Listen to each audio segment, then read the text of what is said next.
Hi, everybody. My name is Rita Crompton. This is our, what month are we in? September meeting of Virtual East Inventors Roundtable. And I want to welcome everybody. It will be posted online. So guys, thanks for joining me. I know Wendy was here and I'm guessing she'll come back. And I think Andrea is going to join us as well. So I'm back. I'm on the phone call. You're the one that's just on the phone call. I thought that might be you, but I wasn't Sorry. sure. That's quite all right. So just, a bit of a heads up on, where everybody is at. Jeff is getting ready to pull the trigger on his non-provisional and looking at manufacturer's prototype. Russell just got a couple boxes of manufacturer's prototypes from ITI. Yay. Solved his problem. Oh, Dave is there. So, hey, Dave, we just got started. Wendy is at the point of getting her product teed up for prototyping, and we'll let you guys each introduce yourselves here in a few minutes. The one difference is, hey, Andrea. Okay. The one difference is Christian Scott is with us tonight. He is a service provider. Christian, it is very, very unusual that we have a service provider join us. They are by invitation only. So you lucky scoundrel, you got one of the very few and precious invitations as a service provider to join us for tonight's meeting. Christian is he's got a really good team around him. They are starting they have started, and we do send his name out as a contact, and we are working on him to become a potential sponsor for the Invent America radio show. But he does the sexy CAD rapid prototypes, but in a way that's probably more advanced than some of the other rapid prototypers that we see, where he can go out and buy parts and do electrical, and most of the rapid prototype stuff, you don't see any outside elements in that. So Christian, we're glad to have you on tonight. We're going to go around. We'll start with Jeff. Jeff, introduce yourself to the group. Tell them, well, are you having dinner? Is that why we don't get to see you? There you are. Yes, okay. Go ahead, introduce yourself. Tell everybody about Squeegit, and we'll move on. Okay. Yeah, my name's Jeff Gerhardt. I'm out in Colorado. Can't hear you, Jeff. I can barely hear him. Yep. Let's see. There we go. How's that better? There you go. Yeah, it did. Oh, no. Yeah, I actually, in all disclosure, I was eating corn, so you don't have your microphone near your corn when you're eating corn. But so anyway, yeah, I live out in Colorado. I've got a product called Squeegit. It's basically a large squeegee. It's a pusher device for hand tool. It's like it's about 4 feet wide, and then it has a handle on it like a rake or a hoe, and you push snow, push pine needles with it, push debris, anything in your garage. So it works really well on concrete. The advantage of it is it's really flexible. So they'll slide over expansion joints in driveways and garages and all that. And if you tag your car tire in the driveway while you're pushing snow or whatever, it bounces back, it flexes, so it doesn't break things. So anyway, that's a little bit about what it is. Excellent. Russell, you're next. Okay, my invention is called TrueView, and it's an alternative blind spot mirror that adheres to your exterior driver's side rear view mirror. And it, unlike the fisheye lenses, it allows blind spot imaging with total accuracy of the approaching vehicle, none of the distortion. So that's what it is, and I guess I'll get to show you some prototypes in a little while. Oh, come on. You want to see now? No, not yet. But, I want a little bit of animation in there. Oh, my God. These things, we've all had a truck pull up next to us, and you kind of go the dirt because it comes up out of your blind spot, and it's like, oh, my God, it's right there. TrueView, no more. You know exactly where it's at and what size it is. So when it comes into your side vision, into your peripheral vision, there's no more shocks. It's really awesome. I don't have to be so humble. Okay. Okay. I can brag. All right. There you go. There you go. All right. Randy. Wendy. I get both of you confused. I am really sorry. You call me Randy all the time. I know, I do, but feel good. I call her Wendy all the time. Well, good. Okay. I didn't understand it. I have a product that's called Float No Mo, and that's MO. I think, Rita, I decided just to stick with that after talking to John. He really seemed to like it, and everybody seems like that name. I just kind of am to that part, working up a prototype. What this is it's a device that you either lay across your lap or you attach to your waist, and it keeps people in the hot tub. I have a bad problem, and some of the other people I know also do. You kind of float out of your seat sometimes when you're trying to relax and get that therapy in a hot tub. This actually keeps you in your seat so that you don't have to brace yourself, wrap your foot around something, push at the other side of the tub just to be able to get the benefit of the hot tub. So that's where I'm at. Thank you. Very good. Very good. All right, Christian, go ahead and introduce yourself. Hey, my name is Christian. So I'm an engineer, studied materials engineering, manufacturing engineering, and I worked in advanced research and development for 3D printing for the last 3 years in the industry. And I've been helping inventors on the side for about 4 years. When I was a student in college 4 years ago, I bought a 3D printer, started printing parts for people, and printing parts for engineering student projects. But then a lot of people between the ages of 30 to 70 calling themselves inventors started coming to me, and they were like, hey, can you help me design this and print this? So I've been doing it on the side for about 3 years, and last year I started doing this full time. So I'm pretty new to the product development industry, and we're looking to revolutionize it. We want to disrupt the traditional product development firms, which are often expensive and slow. So we want to see how can we provide a better service. And the way we're doing that is we're leveraging the latest 3D printing technology, because over the last 5 years, 3D printers are now 10 times cheaper and 4 times faster. So you can make really high quality prototypes for a fraction of the cost. Something that would have cost $100, you can make it for 5 to 10. And it's really changing the game. A lot of product development firms out there don't even know about these new printers. So I'm here to learn more about what kind of challenges inventors face when it comes to product development, even licensing, learn more about the inventing process, patents, just so we can better help serve our clients. Thanks for joining us. Dave. Hi, everyone. My name is Dave Klypatch. I've actually created a precision chain and cable lubricator that's disposable. It allows you to lubricate bicycle chains, motorcycle chains, any kind of chain, and the way it's designed actually squeezes the lubricant into the chain so that it gets all of the major. There's 232 critical lubrication points on a bike chain, and it gets into every one of those lubrication points. And with the cables, you can lubricate a cable. The existing way to lubricate a cable is to spray it with this foam and then take a paintbrush and try to paint it in, and it just makes a real mess. My applicator connects to the spray can, and you literally just put it on the cable, spray it, and it does about 100 feet a minute. And so between cables and chains, and it's disposable. It's a very inexpensive part, and Rita doesn't know this, but I just increased the quality of the material, so now it doesn't have to be immediately disposable. You could use it up to 10 or 20 times. Excellent. So, good job. still without increasing the price. So Very good. Very good. So Andrea, it's nice to have you join us tonight. Introduce yourself. Yeah, well, I'm brand new. With my product too. This is the first real product that I want to try to launch. It is called the Pet Travel Feeder on Wheels. And I'm sure we all travel with our pets.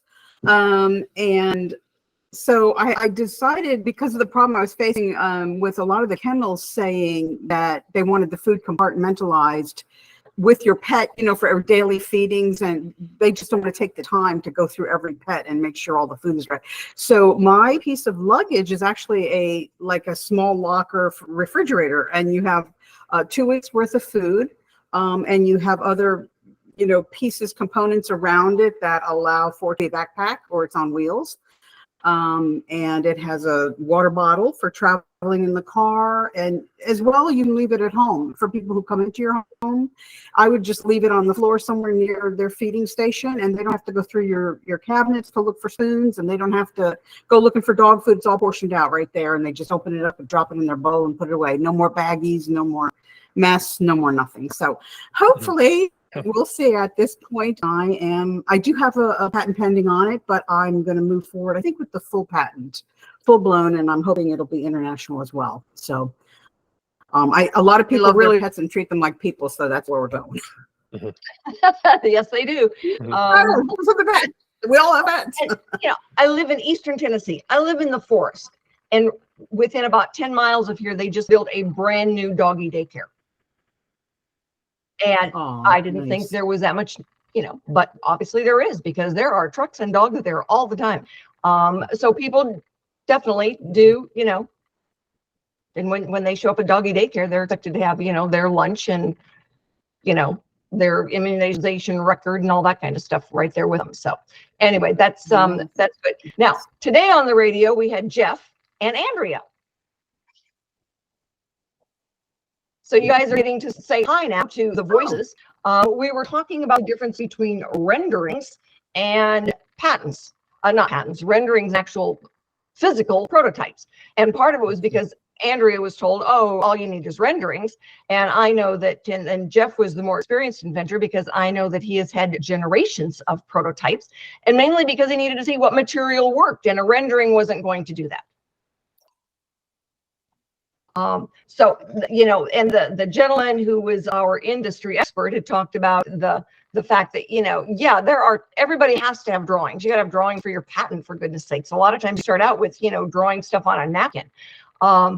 But we get to the point where there's got to be, the proof of concept. And so you have to have a baseline prototype to try. Russell, how many prototypes did you have for TrueView? Well, I have probably 7 or 8 in front of me, but I made a lot of variations, because you can stick them on top of your mirror housing, or you can stick it right on the mirror. So there's those two basic ones. And then, this is like a really old, crude one. And the idea behind this, by the way, is, okay, so this is really crude. I used a door hinge, because the idea is the TrueView is a flat mirror, so that you can adjust the angle when it's on your mirror, so that the flat mirror will pick up the car in your blind spot. So you need a hinge, but it needs to be a friction hinge, meaning it's got to hold in place once you make the adjustment. But this is really early, made out of a door hinge, but the door hinge just flopped around. So I had to make it so there was resistance. So I found this pin that goes into a shutter, an outdoor shutter, to keep it from flopping around. And just by luck, it happened to fit where the hinge pin was. So this is like a really crude. And so you can make a proof of concept out of foam core, in this case, a door hinge, just like a mirror you can buy at Michael's. Okay, so the idea is you want to make your first prototype. It's got to work. Proof of concept, that's what it is. But it can be an ugly duckling.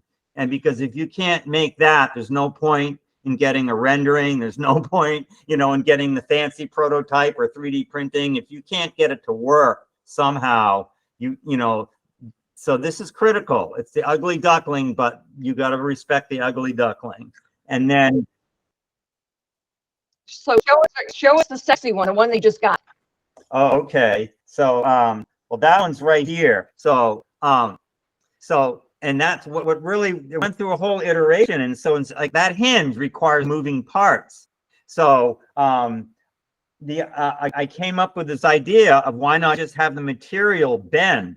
So this is like a really old prototype in which all it is copper, and so that you can bend it, but you don't need to make this complicated hinge. So it reduces the amount of moving parts, because you got to think about how can you simplify it, lower the cost, right? So there's all of these things that go into that. And it's also made of metal, so there's no plastic. So there was no need for injection molding. I saved 15 grand on 2 injection molds. So 30 grand I saved, and all I need is some tooling and molds and things like that. So so think simple. You know, think this is just a simple piece, and the less parts, the better to make it work. And then there's some adhesive pads. So there it is, from you know, Jurassic prototype to a sleek one made out of metal, stainless steel. And I'm real happy.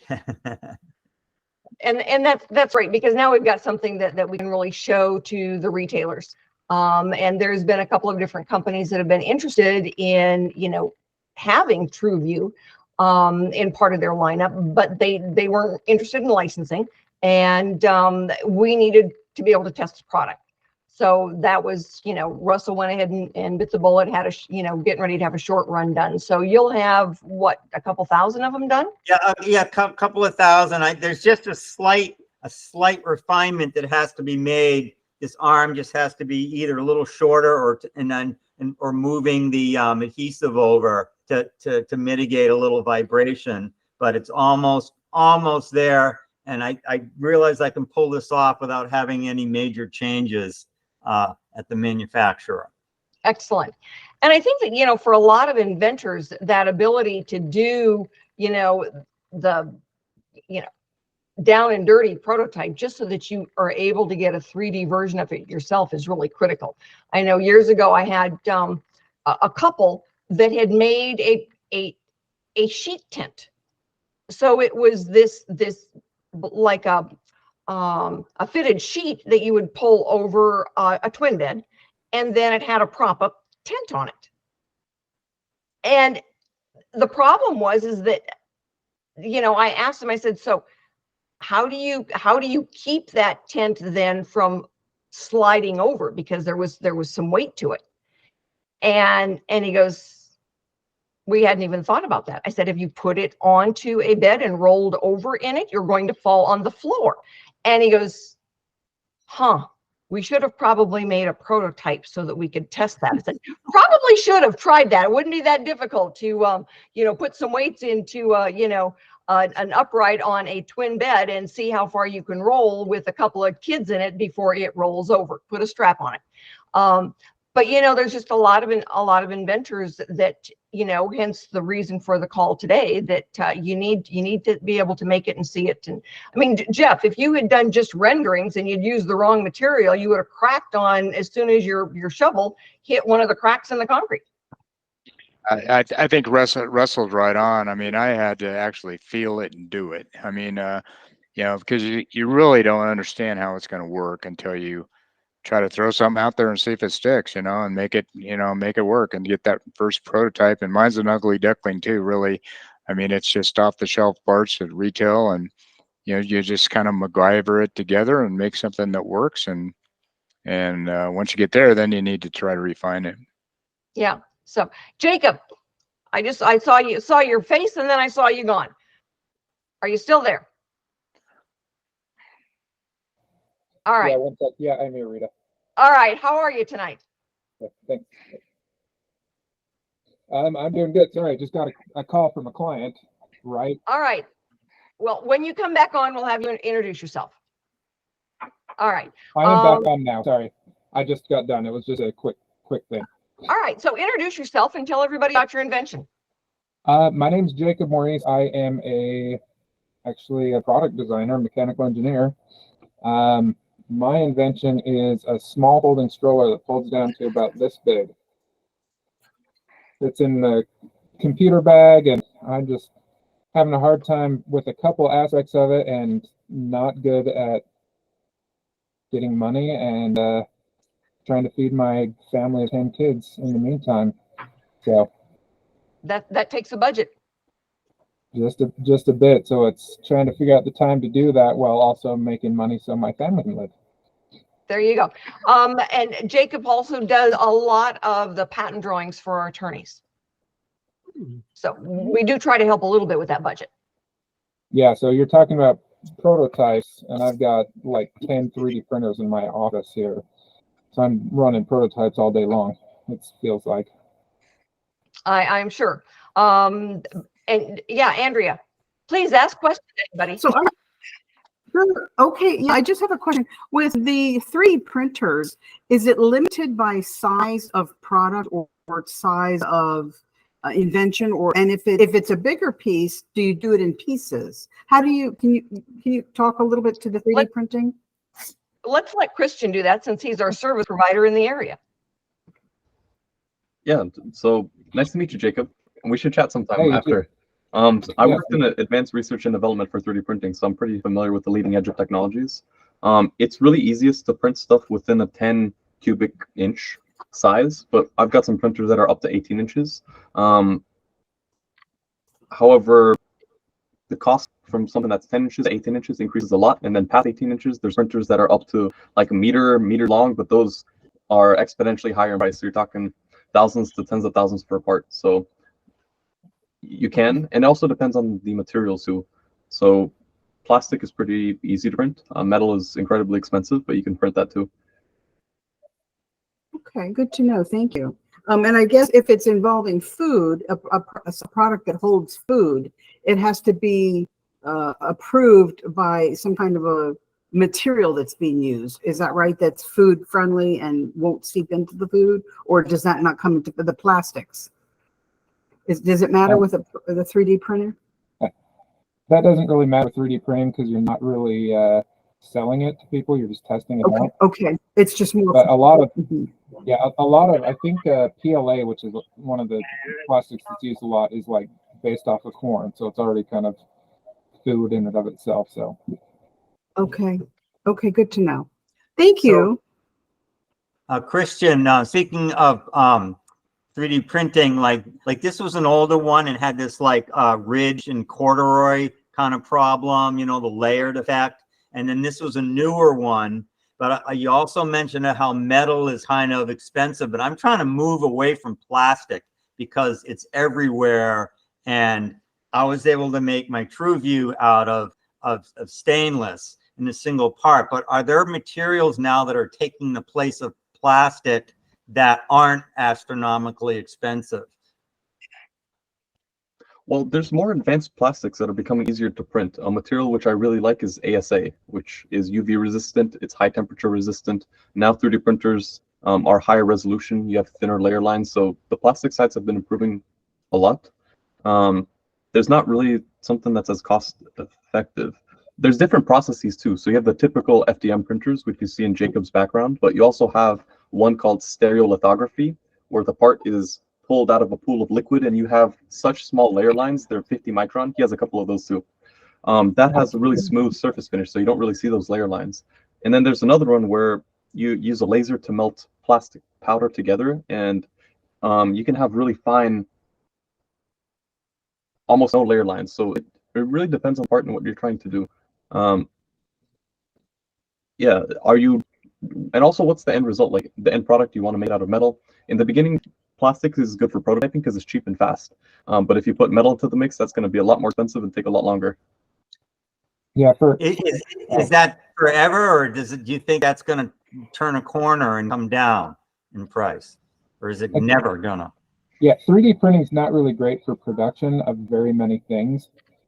So if you're going for a production thing, you wouldn't want to probably 3D print anyway. So Okay. 3D printing is more for prototypes. I've worked at a place that does 3D printing in production, but it's low volumes and really expensive stuff. Okay. And Thanks. that's generally the way that, all of the guys that I'm in contact with, they look at it. So that's 3D printing, the rapid printing, rapid prototyping. That is all for those early stage proof of concept prototypes. Depending on what it is, maybe a short run starts to break even as opposed to going into molds. I've had a couple of inventors say, no, it's going to cost me less to do 50 with, rapid prototyping than it would be to do a mold and do 1,000. So it really just depends on what it is and what you're looking for and figuring out what those parameters are. I've got to say, now with new printers and new materials, you're getting parts like this one. I have a friend who makes this part. it holds an aviation headset control module. Mhm. It costs about $5 to make, and he sells it retail for 40. He sells it wholesale for 20. So some niche applications, he sells thousands of these. It's not tens of thousands, but he makes several $100,000 in revenue. Like I think overall the last couple of years he's made like 200,000. So depending on the application, if it's a more expensive item, you could print out a plastic and sell it out of plastic 3D printed. There have been a lot of advancements in production ready 3D printing. Yeah. Do they make biodegradable plastics? I'm trying to go green. Think like green products, and so is there any kind of biodegradable plastics that work? Yeah, 3D there's multiple. So PLA is made from corn, which is biodegradable, Okay. but there's also Right. a couple alternatives as well. So there's multiple 3D printed That's good. plastics that are biodegradable. So Christian, is there anything in terms of 3D printing, in terms of the materials that are approaching the strength of metal, like steel or something like that? Because part of my product has a steel piece into it I'd really like to get rid of, but the problem is that it's 11 gauge steel, and if it's anything less than that, it tends to bend. But you know, because of the pressure that thing has to be able to hold when you're up against a lot of snow or some dirt or something like that, it's fairly heavy. So Yeah, how big was your part? It depends on how big it is, because that would make sense. If the actual metal piece itself is about 9 inches long with bend in it, and about 4 to 6 inches wide. So this company Markforged, they make a 3D printer. It costs about 20 grand, and it prints continuous carbon fiber. And this thing approaches the strength of aluminum. It's not yet sealed, but you can get parts that are as stiff and strong as aluminum. Wow. Okay. But you can also metal 3D printing is starting to become more affordable. We're looking to get into that, but there's metal 3D printing filament that you can run in FDM printers, that then you send off to become sintered, debound. It's a process, but it's up and coming. So there should be more affordable metal parts within a couple of years. Really depends on your part and the applications. That's why it's good to talk about specific parts. Okay. All right, good job. Wendy, any questions for us? Oh, you're muted, honey. There. Mine is more of a textile, so I don't think that would be relative, would you? No, not for the 3D printing. So how have you been doing on getting that? You've talked to John? I have talked to John. Friday I'm supposed to meet with him, and he's going to give me a quote. He has somebody designing. They've got some better renderings, not renderings. I guess it'd be illustrations for me. So he'll have that in a quote. And I think if it's reasonable, I like the way he works. He has a couple of ideas down the pike, so that hopefully I can get my team behind me and get going. Yeah. What's your invention? My invention is called Float No Mole, MO. And it's a lap. You set it on your lap. It's a weighted. Oh, that's belted, it. Oh, got it. The hot tub. The hot tub There thing. we go. Yeah, keep you in instead of floating out. Yeah, I only had a hot tub. right. Well, and I do, and that's one of the issues I always have, and it doesn't matter if I'm in mine or my daughter's, because I get in and I spend all my time trying to visit with them and hold myself in my spot. So relaxing is not part of the game. And if I had a float in the mall, I would be able to get in and sit and relax. And that's kind of, when you're saying, oh, I'm going to de-stress and sit in the hot tub, it's like, unless you've got a rock sitting on you, probably not. Because we all float. We're kind of made that way. And you've got all these people that are going to physical therapy. My mother is 5'1". She can't even get into the same hot tub without either drowning or floating to the top. Yeah. And if you're in a lounger, it's even worse, at least for me. I can't get into a lounger because it's useless. I just float off of it. I know. My daughter's got one that's got the lounger in it. It's like, why bother? Because, you can only have one person in it, because they all are going to either sink to the bottom or rise to the top and float away. Exactly. So, yeah. So, no, I get it. Totally. Andrea. Just another question about the prototypes. When you say they can be ugly, they can be very rough, whatever, what are we doing with a prototype? In other words, am I walking it down the street, or am I trying to find using that prototype, or going to show? What am I doing with that prototype? Okay, it depends. Your first prototype, you know, it kind of depends on what it is and what it looks like. All right. So what you're trying to do, your first one, is figure it out. All right. You know, how, you know, does it need to be bigger? Should it be smaller? Does it need to open a different direction? You know, I've had people say, oh my God, it's got to open top to bottom, not left to right. But you find that out in a rough prototype. I've seen people do really good ones like Legos, and be able to say, okay, it's got to be, you know, a little bigger or a little smaller. But that rough prototype, you know, Dave, with his first prototype, it's like, all right, I got to be able to do these other things with it. So the idea then is that first one is just you're figuring it out. All right. Now what we look at is, you know, when I ask somebody how many versions of prototype you have, is I've got a whole museum full of prototypes based on trying to get from point A to marketing. So depending on what it is and how you're figuring it out, you could have different versions. You may get to the point where you can go to the store and buy some pieces off the shelf and put together now the next version of it, so it looks better. All right. And depending on what it is, again, you might be able to buy a nicer case, all right, that you're fitting then your parts into to make your sexy version of a prototype. But what we're looking for at a show, all right, is the proof of concept sexy, where if somebody looked at it, all right, and then say, how much did you want for it?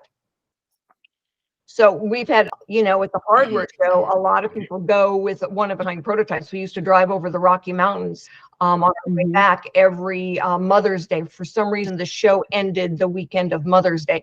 So on Saturday night, I was driving an 18-foot panel truck over the mountains, and there was a blizzard every darn year. And so it was like, okay, people aren't going to give two hoots about whether or not I disappear down a cliff, but they're going to want to know where their one-of-a-kind prototype is, because they spent a lot of money for that. And so, you know, what we would look at then is, you know, when you're going to show and you're actually showing it, a sexy version of it, so that if they said, this is really nice, you don't want your garage version of the prototype, what you're showing, unless it's, you know, one that you've been using. I mean, you know, Jeff took one and it's like, because he'd been using it. So even though that was his, you know, not sexy version, it looked like it had been used. Different concepts, different ideas on what you're showing. So Dave. If you have a prototype, I guess what I'm asking is, what is the proof of concept? Is that just showing that it works, or is that actually showing that it's sellable? It depends on your point of view. Yeah, I would say it depends. My goal was to make sure it worked. I mean, to really figure out the bugs and build something that would, first of all, I had a need for it. So it needed to meet my requirements. And so in that way, it was a step-by-step improving the concept of, number one, meeting my requirements, and number two, being something that I thought somebody else might be interested in. And, you know, that was like Russ was talking about, or Russell was talking about, the ugly version, or the,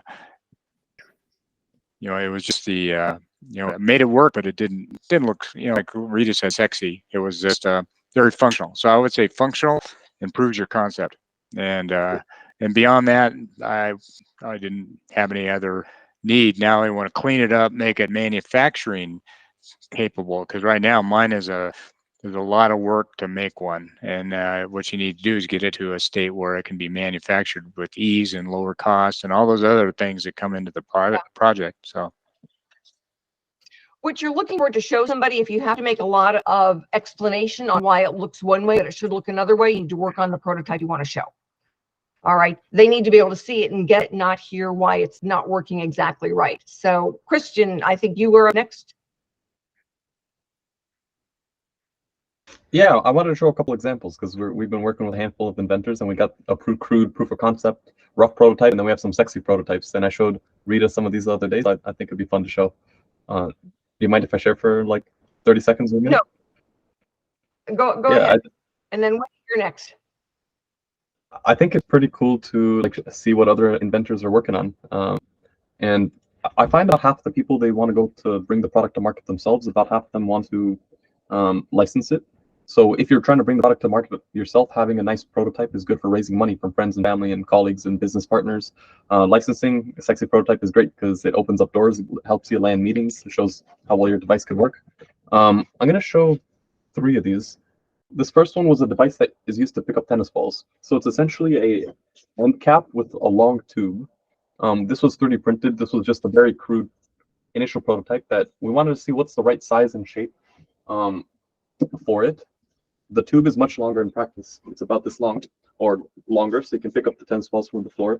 But this was just to get the right size and shape. And the inventor I was working with, he was very hands-on. He like drilled it and tried to hobble it together. But then we helped with the engineering and eventually got to version 7 of a prototype that is printed in advanced materials. So this is a very durable, flexible plastics. And we combined off-the-shelf components. Nice. So these are metal contact points that are a lot more durable for picking up the tennis balls. And then we used a different tube. We used an epoxy glass fiber composite, which was a lot stronger and stiffer. So that's a more refined prototype, and then this one's a crude prototype. And then another one is a client wanted to make a special kind of 3D printed chess set. It's one thing to have an animation on paper. It's another thing to have a set to actually play with. So a lot of the toy companies he was talking to, they were lukewarm with him. They were interested, but I'm too busy. So what he did, he wanted me to print one. He found me on LinkedIn. We printed one, and he asked me to ship it directly to the toy company, the head of the toy company, like engineering or design. And then that guy was so impressed. His team started working to further develop the idea, and then another company actually gave him a royalty offer. So what I found is that prototypes open doors. And same thing with this one. So we had a client who wanted to make a special fishing bobber with a Baby Yoda head. And we're thinking Donald Trump or Joe Biden might be nice with the election coming up. So I think it'd be good with that target demographic. But here you can see the initial proof of concept. It's like one color, it's crude. We use some different 3D printing technologies, but we want to get the right size and shape. And does it work as we intend? Does it float how it should? And then we made a more refined, sexy prototype where we used advanced materials that are UV resistant, and we made it float properly. We combined off-the-shelf like springs and washers to weigh it down. So that's a more sexy prototype. And we use multiple materials on that one as well. So just a quick. Nice. All right. Thank Wendy, you. you're Yeah, next. nice. My question just had to do with back to prototypes. Do you bring something like that to a trade show in manufactured box and marketing, or do you just bring your prototype? Just the prototype. We don't need Just the people, at that point, all right, if you had them in packaged, okay, I'd say fine, we'll take one, in the packaging. It is not a requirement and it's not essential. They really don't care about, how it's packaged at that point. They want to see the product. Packaging will come later. If they don't like the product, it doesn't matter how it's packaged. And you just end up opening the package and you think, well, darn. So I've had actually people will bring packaging, but it's just an empty box to show or an empty, label to show. And sometimes they'll do that, but it's just not a requirement. It's, because especially when you're looking for licensing, they're going to package it with their logo on it in any way they want. Different stores require different packaging. And that's the other thing that you can run into is like, if you've got a product that should end up at Pep Boys, all right, versus Home Depot, they could require different packaging. So the last thing you want to do is order a bunch of packaging and then have to change it because, you sell 15,000 to one store and they want different packaging. I had a guy years ago, he'd ordered 25,000 pieces of packaging for a product that would be sold to movie theaters, and none of them would take the packaging. And his wife was really angry because these things sat in the basement and gathered dust. And it is not unusual, depending on where a store wants to place it, that it would have different packaging if it's on a shelf versus, by the end of the cash register. Some stores want the clamshell still, although that's gotten kind of obsolete. They want biodegradable. So you really got to think, and they want less packaging. They don't want it to be in a bag unless it has to be in a bag. So, getting the input then of your potential buyer on how it should be packaged. And if you're selling online, holy cow, you can put it in a Ziploc bag and ship it in the mail because they've already paid for it. They don't care how it's packaged. Very true. Okay. Thank you so much. Appreciate it. My pleasure. Makes sense. Russell. Yeah, well, Andrea asked a question about, well, what do you do with your prototype? And well, with my TrueView mirror, I made the real rough run, but then I wanted to make sure, well, are there any other ways it could be used or applied? Because eventually I wanted to get a patent, and I wanted to make sure I had the full scope of what it can do. So I made some other prototypes, one that fastened on the back of the rear quarter panel of the car for backing out. And so try to think through the potential of your invention. And maybe that means making more than one prototype. But when you've gotten that down, where you think you've got the scope of your invention embodied in your prototypes, you got to get a patent search, because Rita can tell you all kinds of horror stories about people that went ahead with all kinds of, money on the fancy ones. And then lo and behold, their attorney didn't do a good search for them and it came up. And so Search Quest is what I use because it's independent of that. But so at some point you got to take and get that done, because you're going to make sure no one else has it. Yeah, the big thing that we see is that the attorneys rarely do the international search because they don't want to. And honestly, you don't want to be paying them for their hourly rate to do an international search. And so, if the examiner finds something that was done in Germany, Australia, Japan, wherever, Antarctica, you are not going to be granted a U.S. patent. It's that simple. But they know that. And what they do is they don't do that international search because it means more office action hours for them to bill you for later. And so the search is really important. And it's important that you have the search done so that you can have first eyes on it. All right. That way you frame the conversation with the attorney as opposed to the attorney doing the search and then framing the conversation for you. All right. Is it worth going So is it after worth- an international one or not? Is it better to just stay? Oh, yeah. It is. Oh, no. These days, if people can, they do. All right. Time frame wise, it's a big deal because it's, you've got 1 year from the date of your first filing. If it was a provisional, that's the time frame. If it was the non-provisional, you can file with just the provisional. All right. And you've got a 1 year, but you don't get to claim then that earlier year, which can be a killer because now you've lost the international coverage of that first year. So somebody else, if they filed, now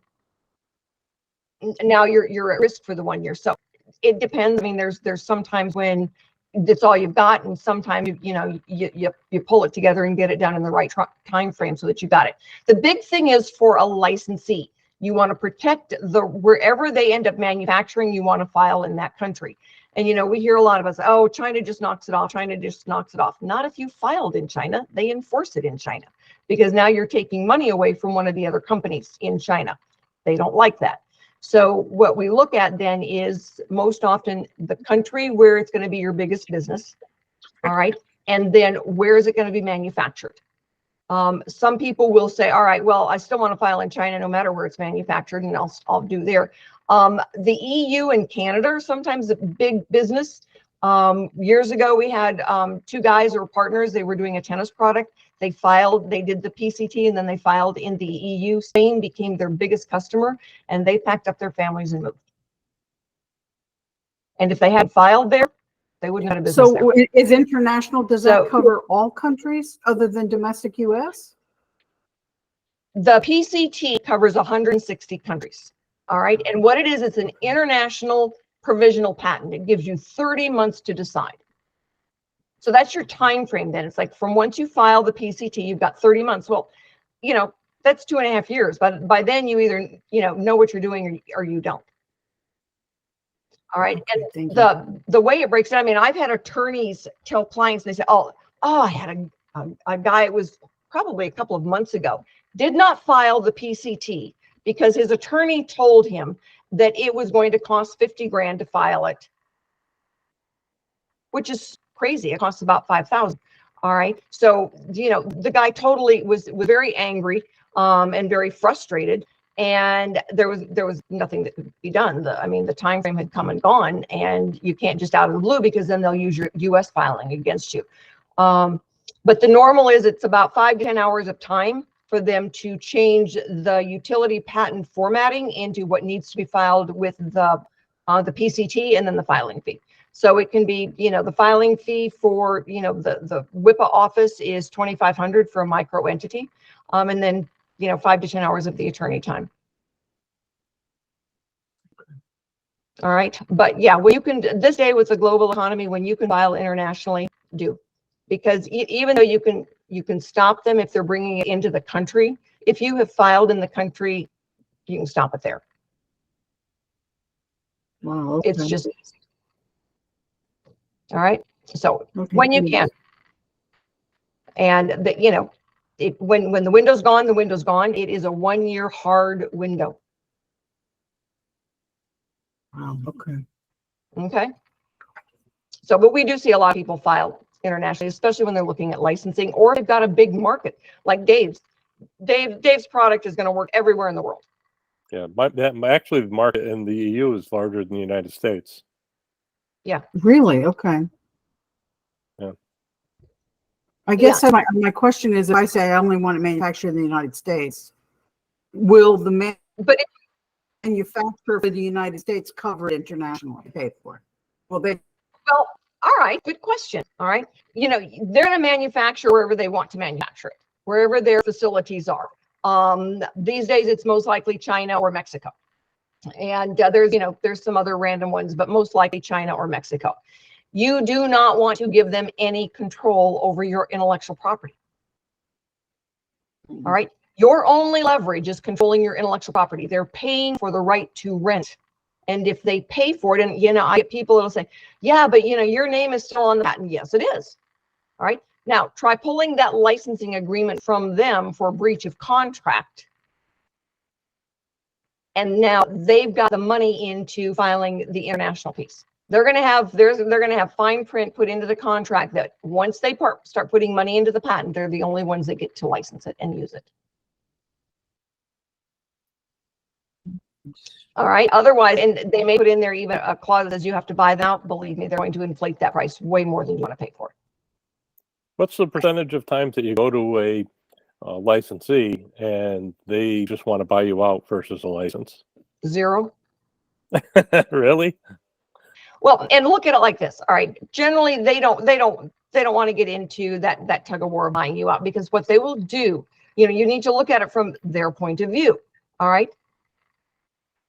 Generally, you haven't made any and sold any. There's no market. So there is no value. It has been a money draw on you.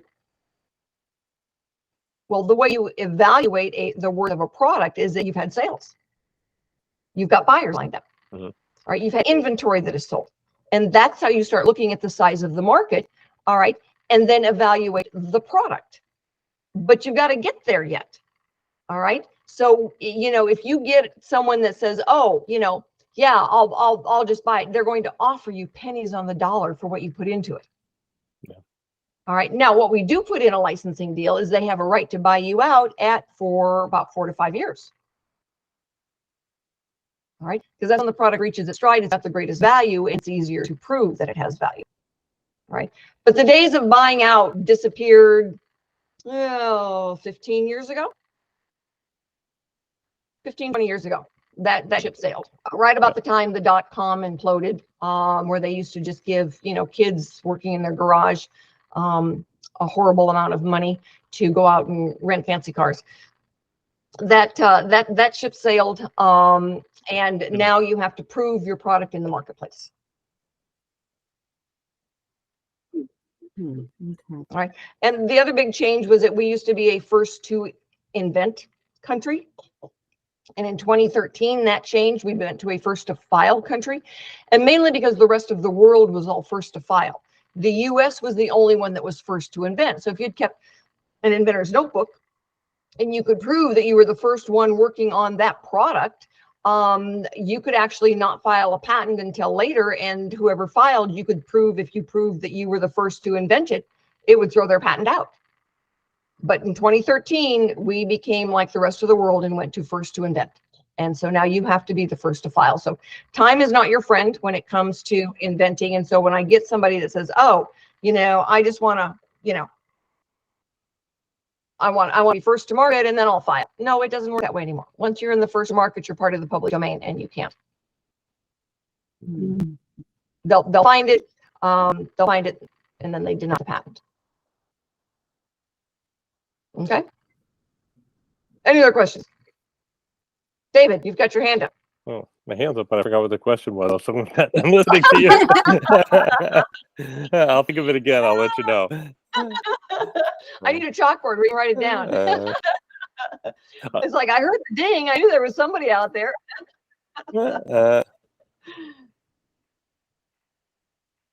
So Russell's actually got 2 other products that we are showing and talking to another company about. And I have a conversation with him in the morning, Russell. So are you gonna? So is that your radio interview, or are you gonna talk about clean O's and copper microbe stopper? Yes, both. It's a recording, but I do have his undivided attention, so I can talk to him about clean O's and copper microbe stopper. See where they are with it. If they're still interested, they're still hashing it over.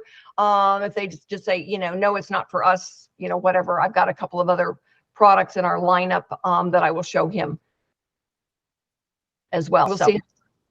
But I let him know that I can get a prototype for his doorknob, as he said he had an unusual doorknob. And a lever. He's got the lever. Yeah. So I emailed him, asked if he could send me a picture, and then I could just make a prototype for his lever. So mention that I'd like to do it. I would do that. I would like to see you make one that's more universal for levers. Right. So if I saw what he had, like it might be kind of like I don't even know if I can aim my camera over, but to the door. I don't know if you. Nope, it's not working. Nope. All right. But anyways, yeah, I have in a cottage and this black. It's kind of like a black paint. They're typically black, and yeah, it's like a lever. So yeah, ask him if he sends a picture. I can send you a picture of mine. I got about 50 of them in his house. There's not a doorknob in the place. Everything a lever. Yeah, do that and then see if he can, and then I'd love to make that for him. All right. Will do. I remembered that question. There you go. Good job. You were talking about the inventor's notebook and taking notes and everything. Do photographs take the place of the notes in a padded notebook that's like a permanent bound book, or no? No. They don't. No. I have a notebook, and I was told back in the day you had to have a notebook that had permanent binding in it, that you couldn't, you can't have a loose leaf. Yeah. And you've got to make sure that whatever drawings and pages you have, any blank spaces have to be crossed out, so you can't go back and fill in. There's a very specific way, and I don't know if it's even relevant if it's first to file now. I don't even know if those notebooks really help. No. And I had somebody had mentioned to me the other day they were going to do, the poor man's patent and just mail themselves a copy. And it's like, okay, that went out even before we went to a first to file country. That was like, out before Christian was probably born. So it's like, that is like decades ago, guys, that went out. I don't know if that was even relevant in the 80s to mail yourself a patent. Back in the 50s and 60s, you probably could get away with that, mail it to yourself and then claim that as being your secret filing. But that hasn't been relevant since probably. That's what my dad used to do. Yeah. At one point, but not anymore. So the notebook really has no purpose anymore? Not anymore. Yeah. Okay. Good. No, not since we went first file. Everything went that way. So you can keep your notes, you can keep your files and your thumb drives and everything like that for your own notes, but keeping an inventor's notebook is no longer relevant.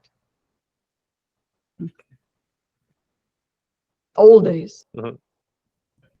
Almost as old as me. Oldies but goodies.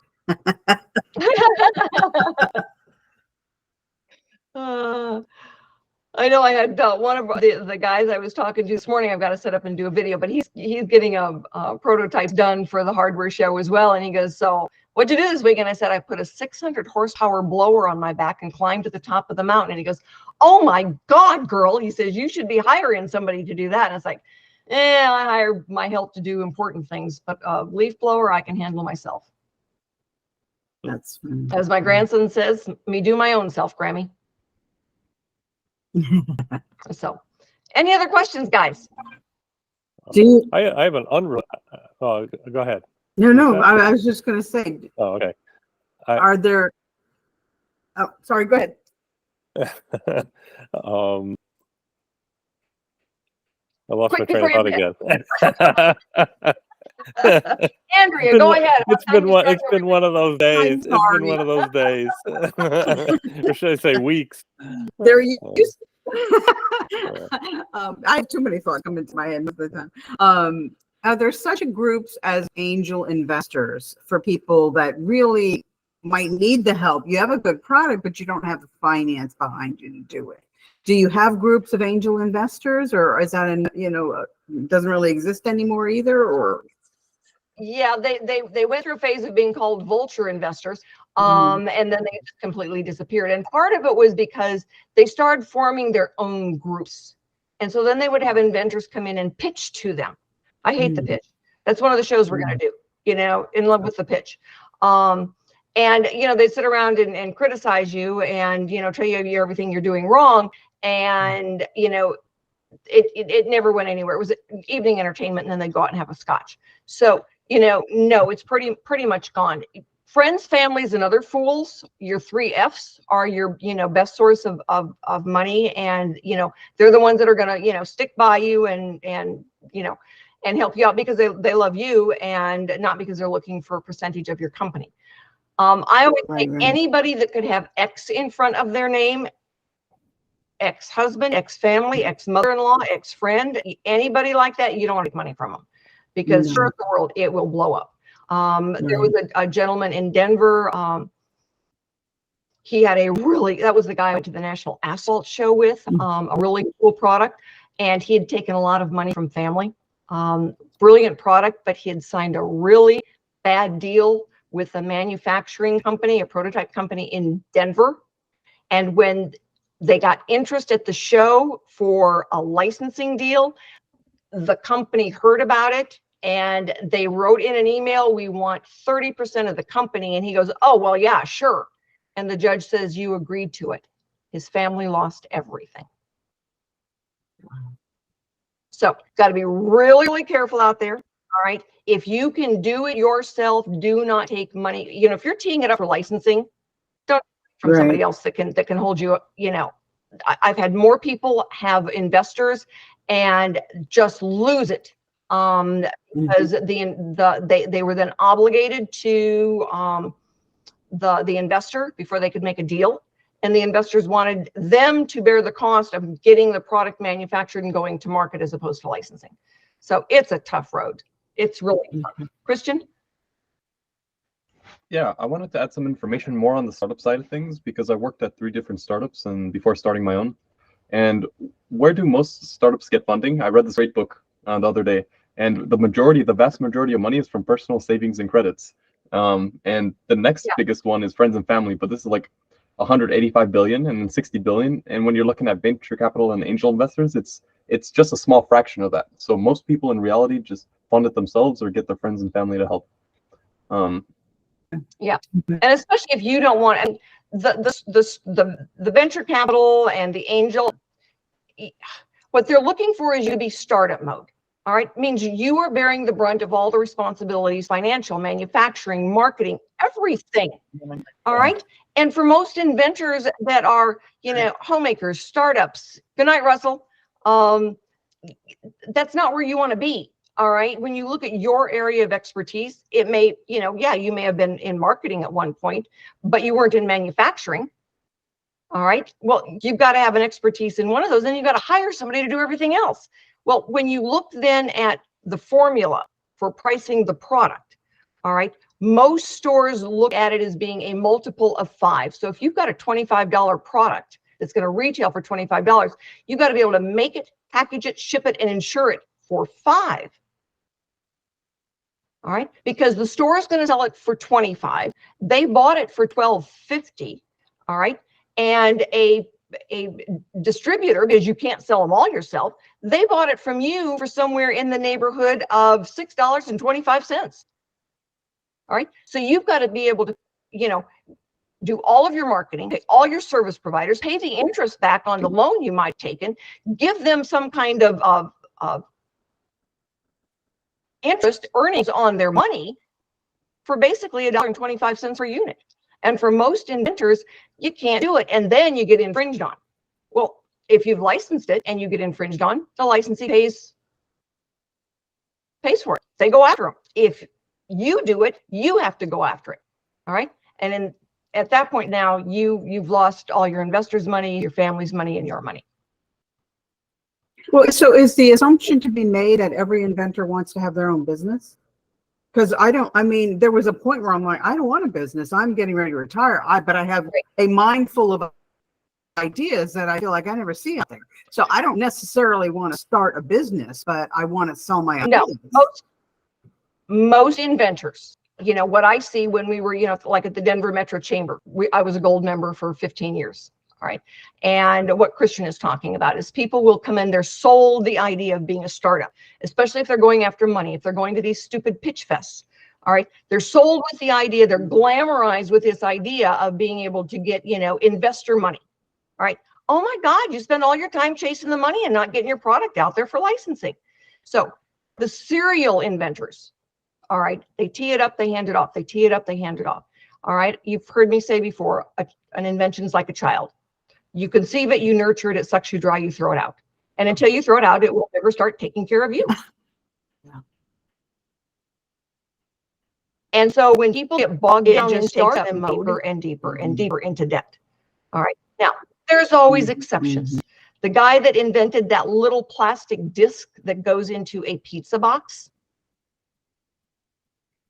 that's all he invented. He handed the business off to his granddaughter. They were located in Denver. He made a ton of money off of that little plastic disc. Who would have thought?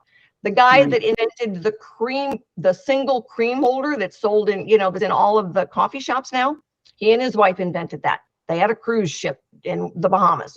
All right. So yes, there is an exception to everything. However, for most of the inventors, you didn't have the deep pockets to do that.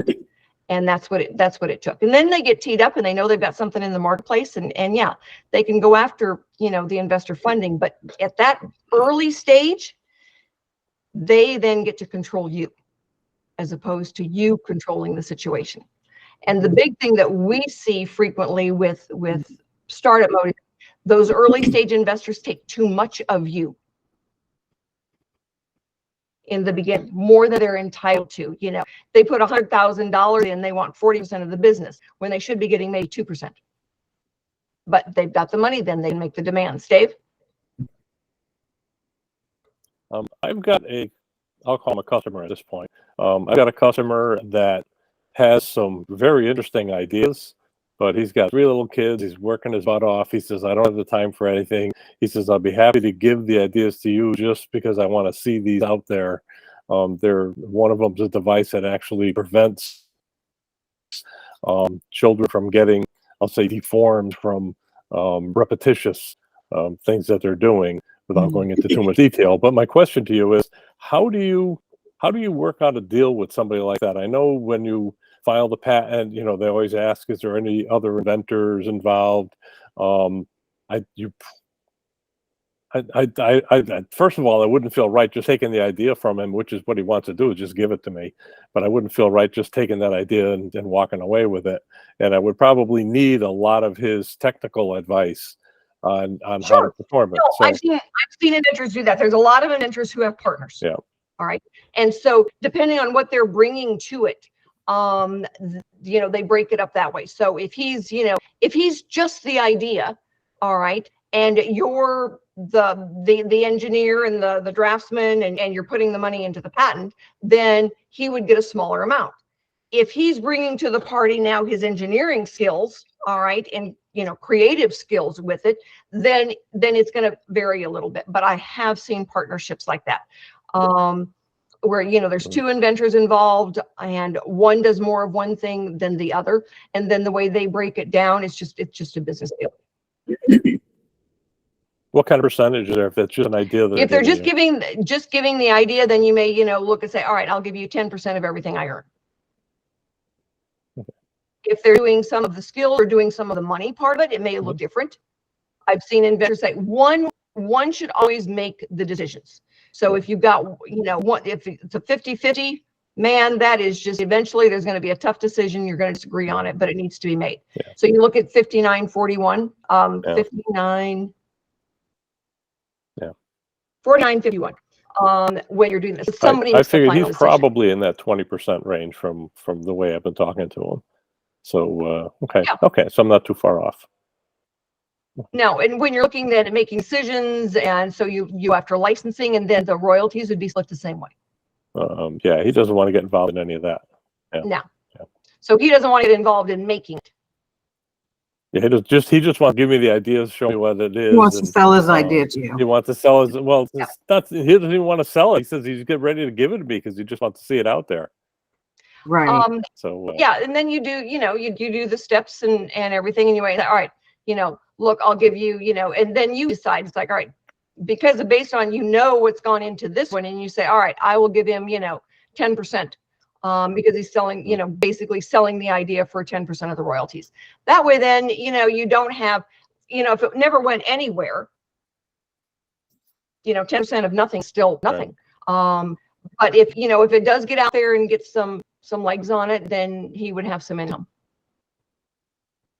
And Okay. since you would be controlling it, you say, this was a really good idea, I'm going to give you 20. Mm-hmm. Yeah. So you can always do that.